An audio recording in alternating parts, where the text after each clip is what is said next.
Harish Kalyan from RingIQ.tv, here with Arthif Daniel and the one and only Paulie Malignaggi. What's going on, guys? Good, you good? Good, thank you. How you doing? Not bad, not bad. We couldn't leave, obviously, Cardiff without getting a breakdown of the fight. It's been a long day for you guys, so I won't keep you for too long. But just break down the fight for us. How do you think you done? I thought it was good to see Joshua be able to do 12 pretty comfortably. You know, I didn't think he got tired. I thought he had to think his way through the fight. I thought Parker fought in a way where he was trying to set traps for Joshua, and Joshua wasn't falling for them. You know, Parker fought effectively with the jab, but aside from the jab, he would throw the occasional combination, but not take too many chances. Because if you take a lot of chances with Joshua, he will catch you with a hard punch. You know. Yeah. So what he was trying to do was draw Joshua into making errors, and Joshua didn't make many errors that he's going to pay for. At that point in the fight, you probably have to come to a decision. Okay, now I've got to take the risks, because trying to fight to create errors made me fight negatively. Now I've got to come out of the shell and risk getting KO'd, because he hasn't made the error that I was trying to draw out of him. So now I've got to try to, you know, take some risks and possibly make the error that gets me KO'd. He didn't do that, and obviously it's easier said than done. I mean, yeah. Fighting a guy with the punching power of Joshua, you know, maybe Parker decided, you know what, I'm going to keep trying to draw errors out of him all the way to the end. You know, yeah. He won him a few rounds. I thought he boxed decent, but anybody that's going to take a little bit of a negative effect on Joshua has to keep in mind a different kind of fighter will. Not everybody will just accept, okay, he didn't fall for my traps, I'm going to cruise to a decision, you know. Yeah. Some guys will take more risks, and Joshua will look better, you know. I thought, all things said and done, Joshua didn't look bad considering the kind of opponent he had in front of him, which is that he wasn't going to take the risks. Parker wasn't going to take the risks, so it was up to Joshua to. Could Joshua have been a bit more creative in creating traps and setting up offense? Yes, I think he could have. I thought he could have been a couple of better feints. He used feints, a couple of better feints, a couple more often, and also used throwaway punches. Joshua was using throwaway punches a lot of times to kind of draw that first defensive move out of Parker and then catch him on the last one. Because those are all the things he's going to need against Deontay Wilder. Well, Deontay can go out of position defensively. You can catch him on the follow-up. I think Joshua has to start understanding the use of some throwaway punches to draw where you want to lead the guy. That's one. Number two, I thought he could have cut the ring off better to the right. If he would have cut the ring off better to the right, Parker's only direction he was moving for the most part was to his own left and jabbing. And he was allowing Parker to jab effectively. So if you cut him off to the right, now he's got to go to his own right. And how effective can he be, especially with the jab, which is his main weapon? It's a lot harder to jab going to your right if you're a right-hander than it is going to your left. So that could have also been something key in the fight. All in all, though, I didn't think it was a bad performance. I don't think you can knock Joshua for not making errors. Okay? He's got to be a bit more creative, okay? But he hasn't made errors. A different kind of guy. He's going to try to win the fight more convincingly, more thoroughly. Parker fought as well as he could, and I thought, you know, he exposed some possible deficiencies in Joshua's game, but the deficiencies that were shown would probably have been made up had Parker taken more chances. But I think Joshua was sharp tonight in the fact that had Parker made some errors, Joshua would have took advantage and probably stopped him. But Parker chose to fight a fight that some may see too defensive. It's possible. You can take your pick. I looked at it as a fight where he was trying to draw errors out of Joshua. He couldn't do it, so in the end, he kind of took his decision.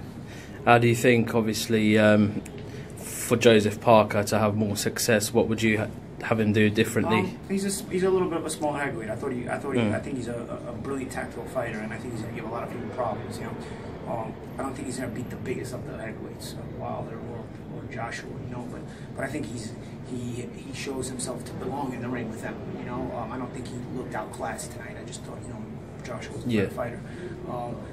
Guys who aren't quite that big, but guys that are still exciting fighters, guys like Jarrell Miller, guys like Dillian White, guys like that. I think them and Parker will be fun fights. You know? I think you know it'll be fun to see those kind of fights. Even Alexander Povetkin, you know, won tonight against David Price. You know, guys of that level, I think Miller and Deontay are showing themselves at a higher level. You know, then there's a little bit lesser level, like Vladimir, you know, he retired and showed a pretty high level, but didn't end up taking Joshua to the brink. And I thought Ortiz is probably a little bit higher level. And you'll probably have a guy like Parker, and then maybe Dillian White, and Povetkin, and Jarrell Miller, and whatnot. That's kind of the next level. They're not that different. They're not that kind of they're not separated by that much. You can kind of mix and match those guys.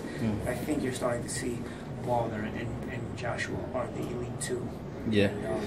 Who would you put number one right now? Obviously Wilder took out Ortiz, and it's hard today because you see certain mistakes. I can't really pick the mistakes Wilder made against Ortiz because they were mainly made because Ortiz is a left-hander. So you kind of scrap those, you know. There are things that Wilder does that can be taken advantage of, and Joshua has the tools to take advantage of them. And there are things that Joshua does that can be taken advantage of, and Wilder has the tools to take advantage of them. So I'd like to see the fight because the way it evolves could be very interesting. Yeah. Very interesting. I think somebody being able to get Joshua's attention with the jab is something to keep in mind, though, because Wilder has the best jab in the heavyweight division, I think. You know?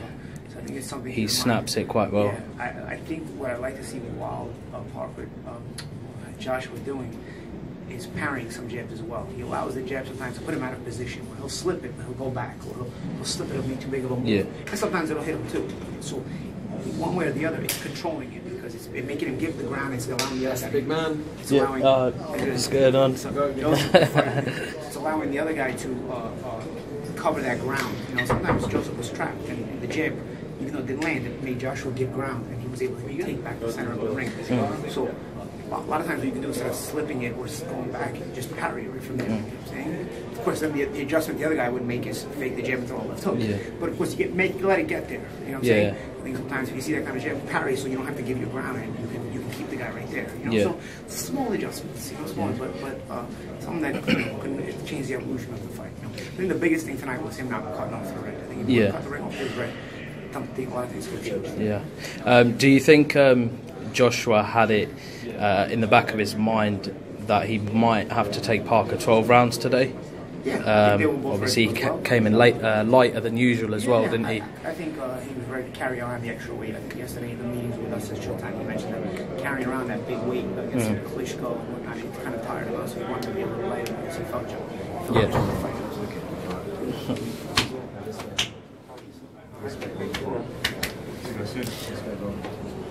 You know, I think he was carrying around that big weight, lugging it around, and he kind of felt fatigued. So I think, kept in mind, I may have to go distance with this guy who's very crafty. And so, and he ended up being very crafty. So I have to carry this big weight around. I'd rather keep it lighter, you know. And I think he was smart to do that. And I think you saw the conditioning was there. Yeah. Just one thing before you go. Just want your predictions if Wilder does face, because obviously they did bring it up after the fight, and Joshua kind of blanked it. If you know what I mean. Right now, let's try to see. I think 3 times they brought it up. Yeah, I like to see. If I fight this year, it will be really good. It will be really cool for boxing. You know, see fight this year. I still have my doubts. I think competitively, both guys want to fight. There's just so much business to be handled in a fight like this. People will just never understand. So that, you know, even if they try to explain it to them, they don't want to hear it. So it's a waste of time. You know, people just want to see the guys fight. You know, and so I think from a competitive standpoint, both guys want it. They're both competitors. They're both elite-level athletes, and they both want to be number one. But from a business standpoint, there's a lot to talk about. And hopefully, they can come to an agreement. Yeah. So if you had to put your money somewhere right now today, who would you put it on? I can see the jab bothering Joshua, and you know Deontay landed a big right hand behind it. I can see Deontay getting himself all out of position, and Wilder making him pay when getting all out of position defensively. I mean, Joshua making him pay when he gets all out of position defensively. So because the errors Wilder makes, Joshua doesn't make. The errors Joshua makes, Wilder doesn't make. Joshua doesn't lose his position. He's very composed, very tight. So you throw punches at him, he doesn't lose. He doesn't go all over the place. Wilder makes that error. Joshua doesn't.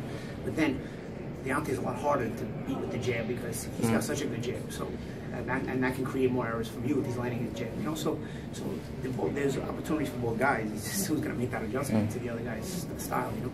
Yeah, wicked. Arthif, could you choose one of them for the win, or are you sitting on the fence as well? No, I'd probably say 60-40 Deontay Wilder.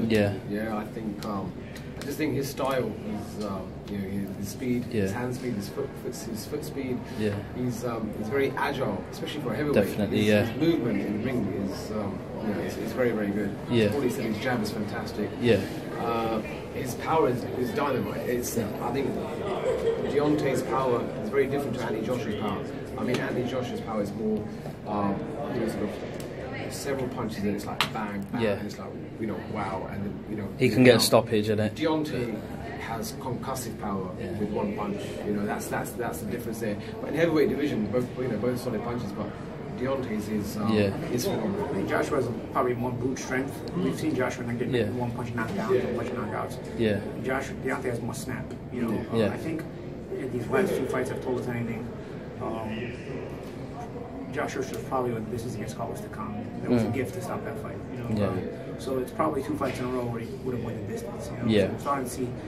And trust me, I hate anybody would hate to get hit by him, regardless. But I think if you're gonna compare punching power, I think Deontay is starting to show himself a bit more, even at a high level against a guy like Ortiz, who really gets knocked out.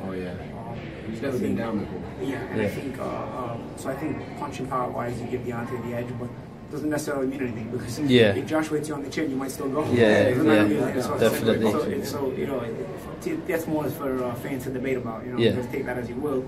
I think if Joshua lands on Deontay's chin, Deontay has shown a good recovery in the Ortiz fight. That's one thing he did show me. But you're gonna get hurt. If Joshua lands on your chin, you're gonna hurt. Yeah. Do you think Joshua's a bit too tidy at times? Tiny? Tidy. Because he's got a tidy style, sometimes it can be used against you. I don't think it's too tidy. I just think he doesn't. He's got to get a bit more creative, and I think that's a lack of experience. He hasn't been boxing a long time, you know. So true. That's the lack of experience. And the other thing with Deontay is that he's very unorthodox as well. Yeah. That causes problems for conventional orthodox fighters. Yeah. You know, we saw that with Tyson Fury. He bamboozled a very experienced Vladimir Klitschko. Why? Because he's unorthodox. You just don't know what he's going to do. Exactly. And Deontay has that, and he has that with power as well. So, but you know, stars make fights, and definitely that's what makes this intriguing. That's what makes everybody calling for this fight. They want to see Deontay Wilder and Anthony Joshua. They don't want to see any other fight. Yeah, definitely. So regardless of, as Paulie said, it's the business side of things that's complicates it. Boxing wise, it's a no-brainer. They're the two number ones. Regardless, I'll say this: heavyweight division is fun. You know, if you don't get Wilder and Joshua right away, hopefully you can get Parker with one of these other guys. Hopefully you can get some of these other guys that in with each other. Dillian White looked fun to watch last week. You know, I think the heavyweight division, Rebecca had a nice knockout against Price. Ortiz looked good in the defeat against. It's a fun weight class, man. So you may not get Wilder and Joshua right away. Hopefully you do. I mean, I'm hoping we get it too. But if you don't, if you get some of these other fights, I mean, it'd be really fun to watch. You know, and hopefully fans can appreciate them as well because they deserve to be appreciated. And even Valley Parker's tonight's effort, you know, a smaller guy, he did what he did. You know, he done well. He was game. Hopefully we see them all come back as well. Yeah, definitely. Thank you for talking to RingIQ.tv, and we'll soon catch up. All right, man. Cheers.